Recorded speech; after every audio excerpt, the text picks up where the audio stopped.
Magandang araw sa inyong lahat at welcome sa aking channel.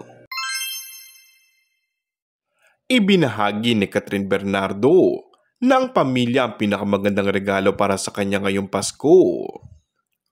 Grateful for the greatest gift, my family. Wishing you all a Merry Christmas. Caption ni Catherine sa kanyang Instagram post. Kita ang masayang mukha ni Catherine sa mga larawan na kasama ang kanyang pamilya na nagdiriwang ng Pasko sa kanilang tahanan. Nagsalo-salo sila sa pagkain at mayroon ding gift-giving. Binati rin ni Catherine at ang kanyang pamilya ng mga malalapit sa kanya. Say naman ng source, ay binati rin ito ng ex at aktor na si Daniel Padilla. Hirit ng netizens, payag ba kayong magkaroon ng part 2 ang love story ng dating magjowang sina Catherine Bernardo at Daniel Padilla?